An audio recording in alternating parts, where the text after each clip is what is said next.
Who are Blackbeard's next crewmates? And I'm not talking about the 10th Titanic captain who was recently revealed. I'm talking about who the 11th and the 12th Titanic captain might be. Because at the end of the day, I'm pretty sure he's gonna end up with 13 total members, including himself. And why 13? It's because his crew is inspired by Greek mythology. But this shouldn't be too much of a surprise. Oda loves drawing inspiration from different cultures, histories, and mythologies. I mean, each island the Straw Hats visit is just that. And when it comes to Blackbeard and his crew, the inspiration is the 12 Elder Titans, and I've already explored all of those deep connections in another video, so I'm not going to repeat what I said there. Now to start off, let's quickly go over who the remaining Titans are.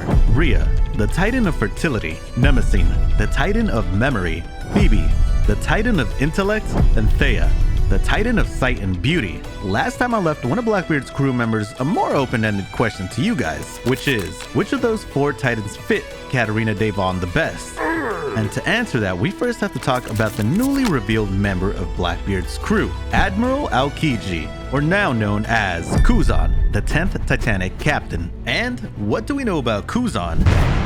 He is the owner of the Ice Logia fruit, and for as long as we've known, he's always been a part of the Marines, ultimately ending with a battle between him and Akainu. So, which of the Titans was Kuzan inspired from? Well, it's no other than Rhea, the Titan of Fertility. He actually fits Rhea in her story, the actions she's taken, her secondary themes, and even the meaning of her name. Which Rhea doesn't stand for fertility. It actually stands for ease and flow, specifically the attitude that one adopts when being at ease. And of course, there is no one more at ease and go with the flow than Kuzan. I mean, he even named his form of justice Lazy Justice. Even though Rhea is officially named the Titan of Fertility, mostly because she gave birth to the Olympians, and we'll come back to that in a minute, she was also commonly referred to as the Titan of Generations, which is a theme that follows around Kuzan. For example, in his fight with Garp at Hachinoso, Kuzan brings up this theme of generations, asking Garp, the old generation, if he's willing to strike down his protege Kuzan, the current generation, in order to save the future generation, which is Kobe. And any other time we've seen Kuzan in One Piece, he's also dealing with this theme as well. Back in Water 7 and the Ohara flashback with Robin, and even in Marineford with Ace and Whitebeard. But the most important connection between Kuzan and the Titan Rhea is the way that they impacted their own stories by taking the exact same actions. And to understand this, we have to go all the way back in time and talk about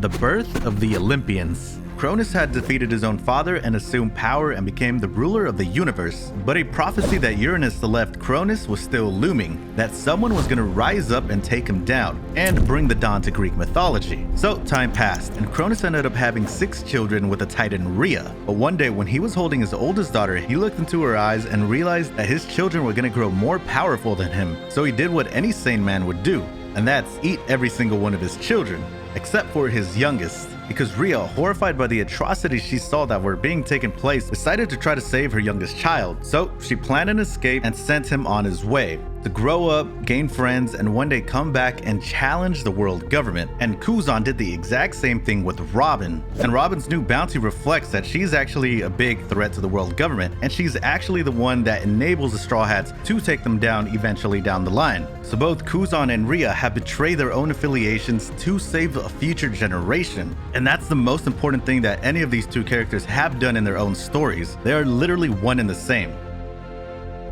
And when we step away from the direct connections to Greek mythology, you know what else is named Rhea based off Titan? One of the moons of Saturn, which is made up entirely of ice. Remind you of someone? And that gets us one step closer to finding out who Blackbeard's next crewmates are. But before we can talk about that, we have to talk about Katarina Devon and which of the remaining Titans fits her best. So I think there's no better fit than the Titan of Sight and Beauty, Thea.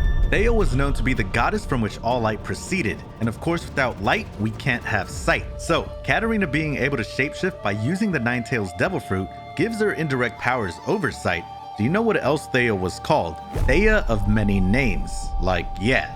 She was also mentioned in some Greek fables to be associated with shapeshifting. For example, in one of Plutarch's fables, he says, Thea's daughter Selene asked her mother to weave her a garment to fit her measure, but she replied that she was unable to do so because she kept changing shape, never staying the same, sometimes full and sometimes crescent shaped. Pretty fitting for the crescent moon hunter. And lastly, how does Katarina Devon fit the whole beauty theme of Thea, especially when she's but ugly. Well, this being the Blackbeard pirates, of course it's a dark twisted take on it, because in One Piece, she hunts beautiful women and keeps their head as trophies. And bam, that's a pretty solid match for Katarina Devon and the Titan Thea.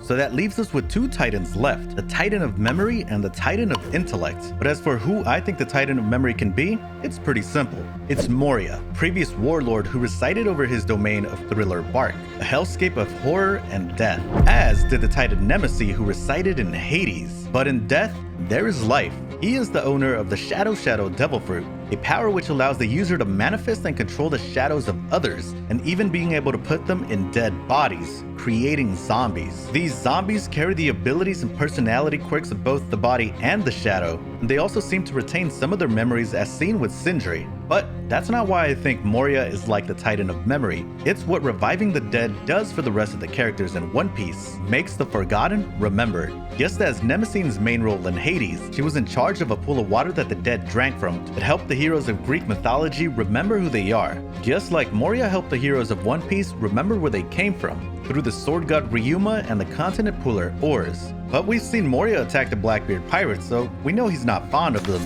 Plus, we also know that Garp and the rest of the Marines, along with Perona, are trying to rescue both Kobe and Moria. But I think instead of freeing Moria, they're gonna capture Perona. And if they hold her as hostage, we know that Moria is willing to do anything, again, even attack a Yonko to save one of his crewmates. So with her as a hostage, it makes a lot of canonical sense for him to actually become one of the Titanic captains. And now we're left with the last Titan to find a match for in One Piece. And what is this Titan's theme? Intellect. It's Phoebe. Her biggest role was being the Oracle of Delphi, a person that others would come to for wise insights and precognitions from the future. So finding a character that fits the theme of intellect and future, I think one of the most recent villains in the story fits the bill. Vegapunk number 6, York. She's a glutton with food, sleep, and greed. This greed led her to become the traitor and main antagonist of the Egghead Island arc. And the themes of intellect and future are very direct, as she is part of the Vegapunk collective and has access to all the knowledge and is in the island of the future. Narratively, it's also probable that she will get pushed towards Blackbeard, because the way she betrayed Vegapunk was by snitching about their studies of ancient history, which as we know from O'Hara is nothing that anyone is allowed to know, which of course includes York. So, if she has no home with Vegapunk and the Straw Hat Alliance or the world government, she has no one left to turn to but Blackbeard. And of course, he will definitely welcome anyone with greed in their heart and information about the ancient weapons, kingdoms, and treasures. It might be the missing piece he needs to get One Piece. But of course, if there are 13 members in Blackbeard's crew, wouldn't that mean there should be 13 Straw Hats? If this is your first video, make sure to go watch part 1 of this where we explain all the other connections between Greek mythology and Blackbeard's crew. I'm Slap Anime, and thanks for watching.